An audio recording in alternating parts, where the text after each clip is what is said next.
How'd you do it, man? How did you stay composed during those late? I was super tired, but I couldn't worry about that right now. And so I think just staying composed and just trusting God's plan and what He has for me. You lost a little bit earlier in the season, and you beat him now. What adjustments did you make? We really didn't make too much adjustments. Like, it was a close match back in December, and that one I just didn't finish a couple of my shots. And even though I didn't finish these ones here, just staying composed I think was the main thing. I was just building confidence the whole year. So. Tell me about the overtime scramble, and was it just hold on to a leg for dear life at that point? Yeah, he had a really good grip, and he had like a really good game plan to like break my grip. And right then I was like, oh man, this is not good. But we just kind of held on for dear life and just like leave it up to God's plan. So. Speaking of those scrambles towards the out of bounds, I mean, you were nearly on your back, or it could have went either way. How were you able to stay composed and not give up the win? Just resting through all the positions. Like same thing what happened in round of 16. Just staying composed and just always wrestling and just whatever happens. How important is that scrambling ability on the edge and not giving up anything there? That was huge. I mean, that basically saved the match. Even though I gave up a stall call was way better than giving up a takedown and ended up losing the match. So just being able to do that and just knowing like this situation like really helped. Once you knew it was going into overtime, what was running through your mind? Just trying to stay calm and just trying not to think about how tired I am. To get your win, you're in the semis.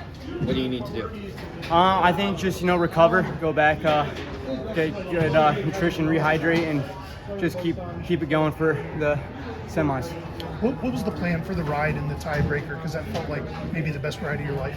I just knew I had to get to 13 seconds, and not giving up a stall call. Even though I gave up a stall call, I still got more ride time. And so at that point, when I looked back at the clock, it was all 5 seconds. Like, I just gotta hold on for the next 5 seconds. It's gonna be the longest 5 seconds of my life, but we were able to hold on. So. I know you got more to do, more to win yet, but is this proof to yourself that you're capable of winning at this level? I feel super confident. Like, Luke, he's a great opponent, like great person. So it's just always fun to scrap with all these guys. And I mean, I think on any given day, any of us could win this tournament. And so just having that mentality and just knowing that we're all in it together and like we're all going to compete to our hardest and just knowing that is a real game changer. What's this going to mean to the folks back in the northern tier? It's going to hopefully mean everything. I've worked a long time. A lot of like my friends, family, they've been texting me all weekend and just wishing me luck and stuff like that. So I know the whole town of Troy is watching. So I'm just glad to make them proud. Sheldon, Pat said last night that you've been dreaming about this moment coming to your first tournament for years and years and years. Did you, in your dreams, imagine beating #1 seed the way you did? I was like dreaming about this like all week. Obviously taking it one match at a time, but knowing if this moment came, just having that opportunity to wrestle Luke Liddell again. We wrestled back in December, so it's just a great time to get able to wrestle him again. So. How did wrestling him in December, did that help for tonight? Was it good that you wrestled him before?